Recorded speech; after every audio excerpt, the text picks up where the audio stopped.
Depuis des millénaires, depuis que des communautés humaines s'y sont installées, la région de Narbonne et son complexe lagunaire ont entretenu avec la mer des relations mouvementées.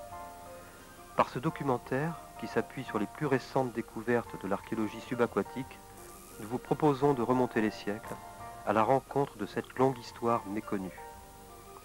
Du vaste golfe antique, le lacus Rubresus des Romains, l'action alluviale de l'Aude a fait des étangs cloisonnés, parsemés d'îles et d'îlots.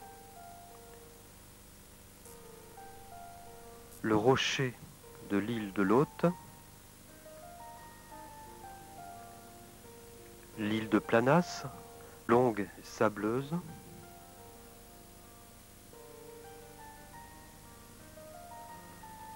le complexe du Doul avec son étang intérieur,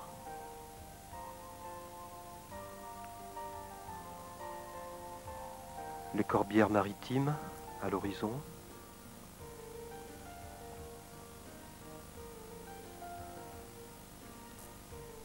le village de Bages sur son rocher, telle une acropole qui s'enfonce dans l'étang.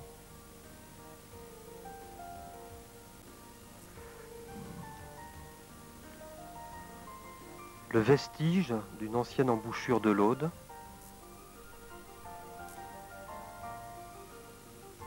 et niché au fond de la lagune, le site portuaire de la nautique.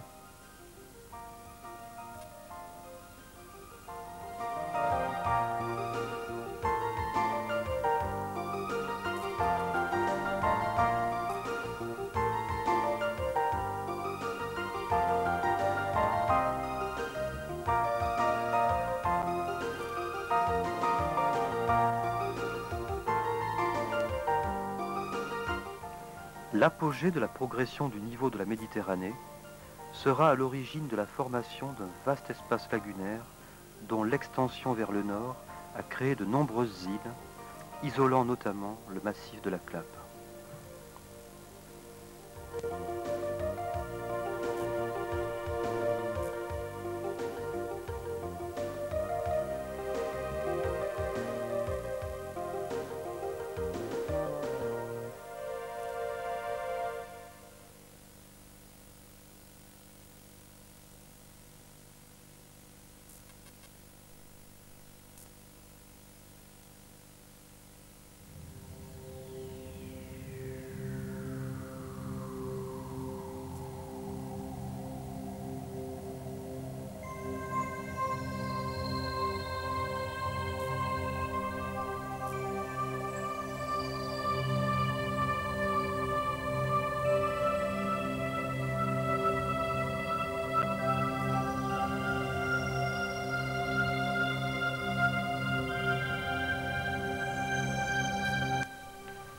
Il y a 15 000 ans, après une longue période glaciaire, le climat de la planète se réchauffe. La géomorphologie des continents est alors modifiée par de nouveaux rivages dessinés par la remontée du niveau des mers. C'est au cours de cette transgression marine que prendra forme le littoral de la France, tel que nous le connaissons aujourd'hui.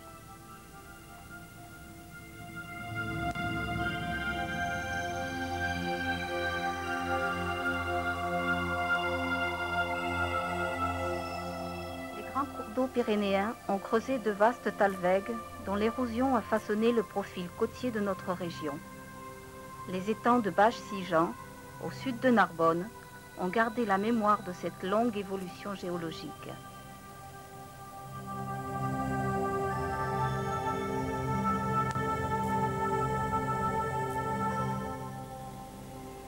Vers 3000 ans avant notre ère, à la fin de la période néolithique, des hommes s'y sont installés. Un important village s'est développé sur les berges de l'île du Doul, près de Périac. Abritée des vents marins, la lagune leur offrait un espace où abondaient poissons et coquillages. Des haches polies, des pointes de silex y étaient fabriquées sur place en grand nombre.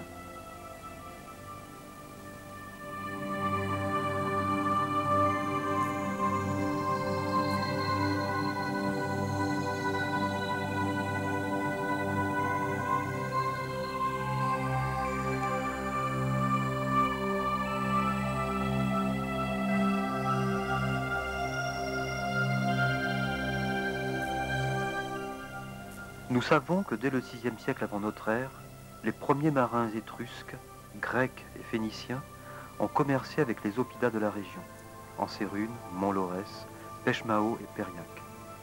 En l'absence de structures portuaires, nous ne disposons pas de vestiges archéologiques l'attestant, avec certitude, mais nous pouvons supposer qu'ils ont pu s'approcher des oppidas en remontant la lagune.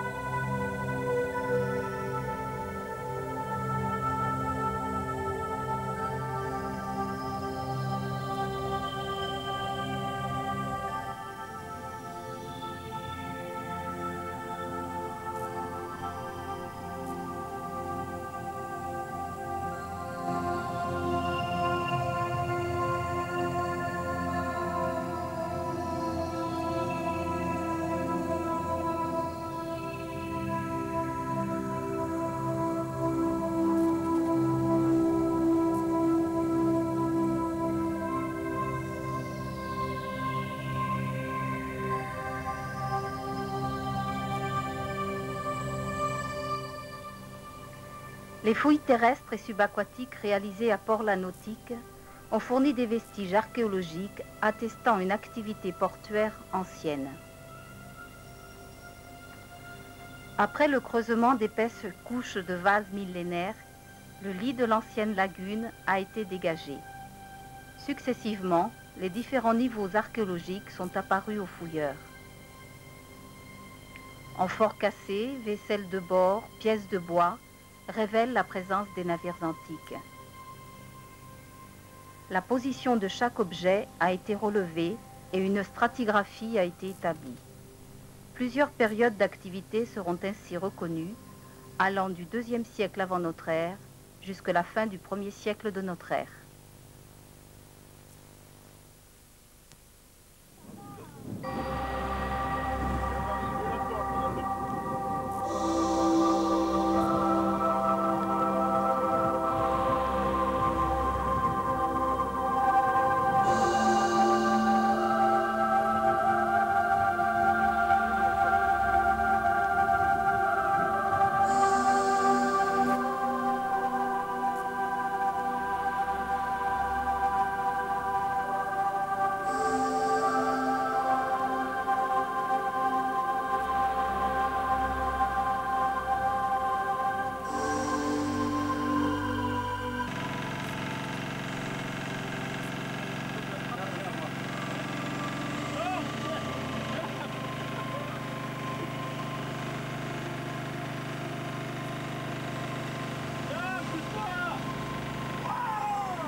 Profondément ensevelis sous 2,50 m de vase, plusieurs amphores gréco-italiques ont été mises au jour.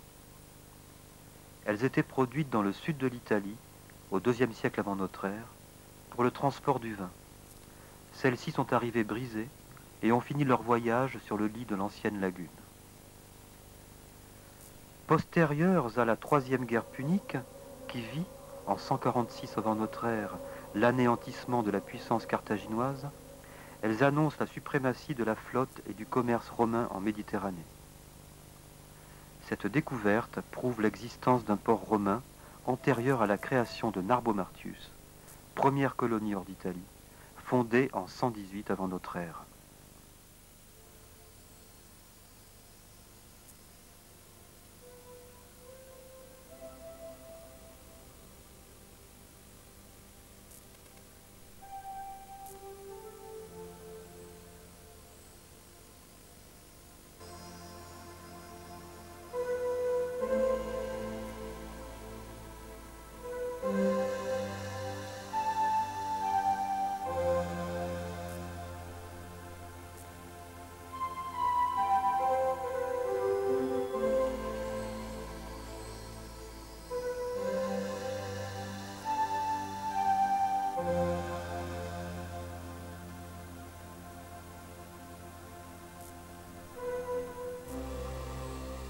1er siècle avant notre ère, Jules César installe une seconde colonie de vétérans à Narbonne. Peu de temps après, l'empereur Auguste promeut la ville au rang de capitale de la toute nouvelle province de Narbonnaise. Dès lors, Narbonne connaît une expansion rapide qui se traduit par le développement considérable du commerce et des activités portuaires. Les navires de commerce, lourdement chargés, étaient difficiles à manœuvrer. Ils mouillaient à quelque distance du rivage. Les cargaisons étaient alors transbordées sur des embarcations plus légères. Vaisselles et amphores brisées au cours du voyage étaient passées par-dessus bord. Entassées sur le lit de la lagune, elles fournissent aujourd'hui de précieuses informations sur le commerce antique.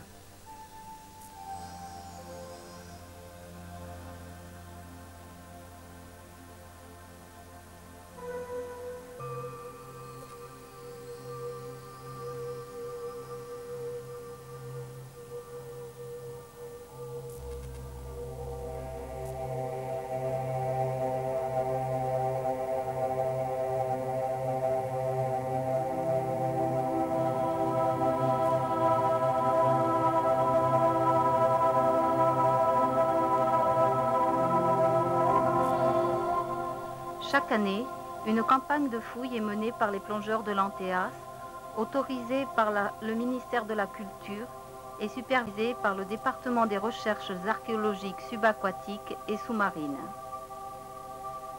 Les sondages réalisés en différents points de la nautique permettent progressivement de reconnaître l'extension du vaste port antique. L'envasement de la lagune rend difficiles les conditions de fouille.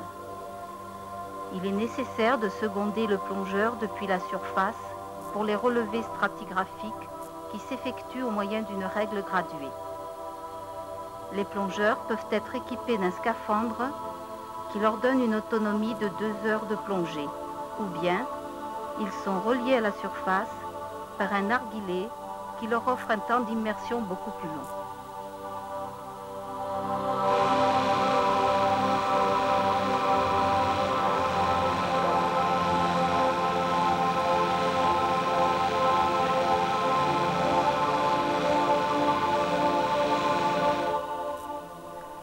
Le mobilier archéologique est sommairement nettoyé. Une étiquette indique la profondeur de sa découverte.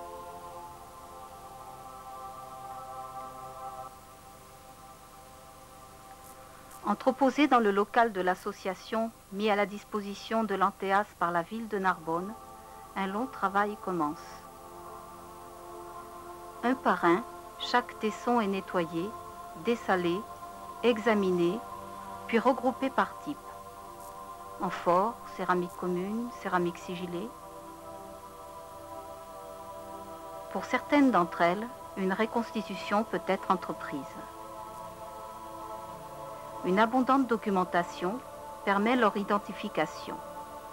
Époque de fabrication, pays ou région de production. Ces recherches apportent toujours de nouvelles précisions sur le grand commerce du port.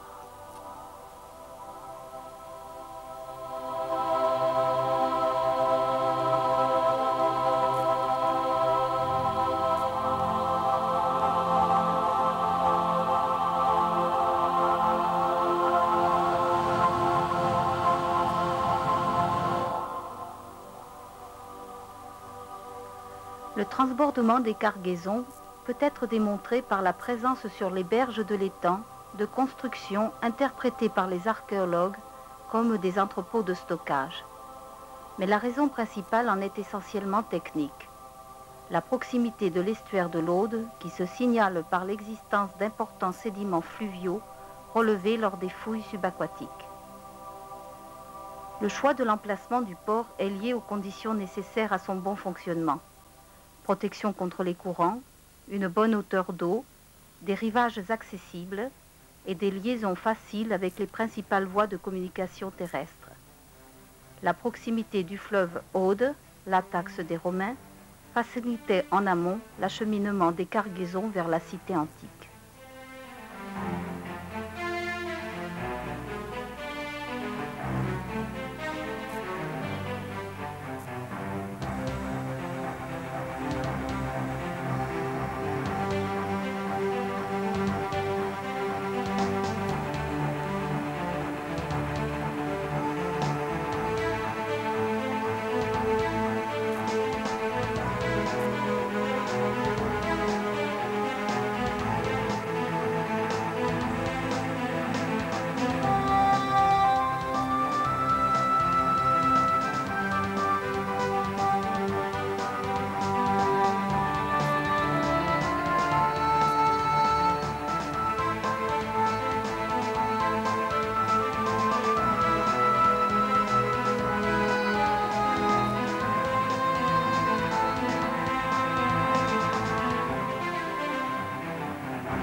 Nous ne disposons que de peu d'informations sur l'organisation portuaire de la cité.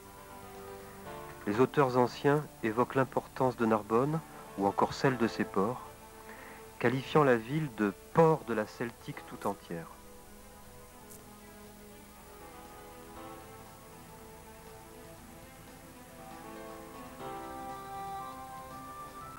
La découverte, en 1990, du site de Malard, à l'est de la ville, nous renseigne sur la topographie ancienne d'un aménagement en bordure du rivage lagunaire.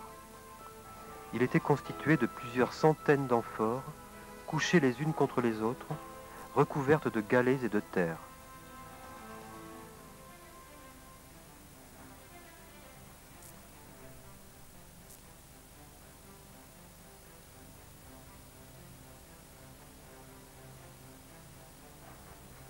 La multiplication de ces structures côtières était certainement à mettre en relation avec l'existence d'une flottille d'embarcations légères assurant la navette entre le port maritime et les débarcadères fluviaux et lagunaires.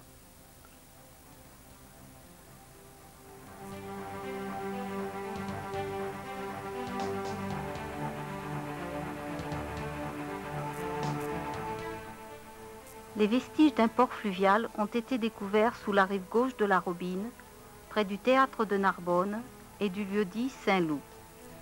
Ce site, ceux de Malard et de la Nautique, ont été utilisés durant la même période.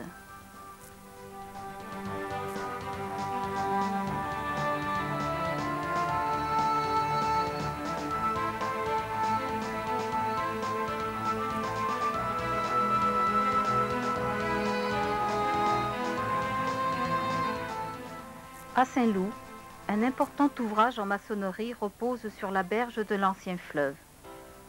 La partie mise au jour, bâtie en béton de chaux, mesure 7 mètres de large.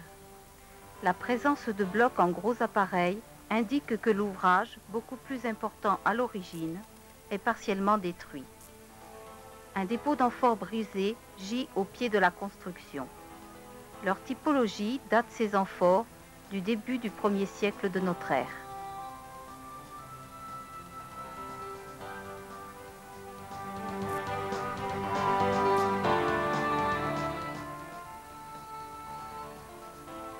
Au cœur de Narbonne, à 2 pas de ce qui était le centre monumental de la ville antique, sont encore visibles des galeries souterraines d'époque romaine. Datées de la fin du 1er siècle avant notre ère, elles devaient être sous-jacentes à un bâtiment, sans doute de type marché, qui se développait en surface à proximité du Forum et du Cardo, l'axe nord-sud majeur de Narbo-Martius. Actuellement, seules 2 ailes nord et ouest, l'amorce d'une aile sud et un couloir de circulation annexe sont visibles. Les galeries devaient probablement former un U. Chaque aile, voûtée en coffrage, propose un couloir axial flanqué de pièces exiguës qui communiquent avec lui par d'étroites ouvertures. Ce complexe, où régnait une obscurité totale, pouvait servir d'entrepôt occasionnel pour le bâtiment qui le surmontait. Afin d'en agrémenter la visite, près d'une centaine d'amphores, découvertes en 1990 sur le site de Malard, par l'association Anteas, y sont présentées. La quasi-totalité de cette collection est constituée d'amphores à vin de type Pasquale, importés d'Espagne romaine autour du changement d'ère.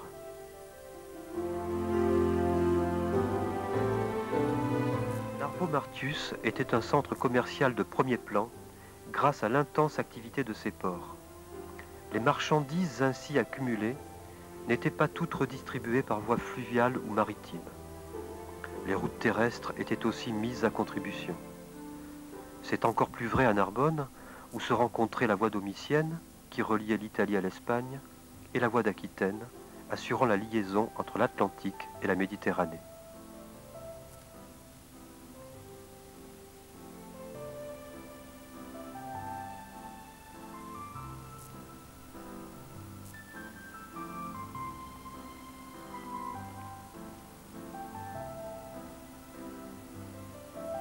En février 1997, un tronçon de la voie domitienne a été mis au jour sous la place de l'Hôtel de Ville. Des chariots lourdement chargés l'ont emprunté pendant toute l'Antiquité et ont profondément usé son revêtement dallé. À quelques pas de là, la voie enjambait le fleuve Atax sur un grand pont dont une seule arche se reflète encore dans les eaux de la Robine.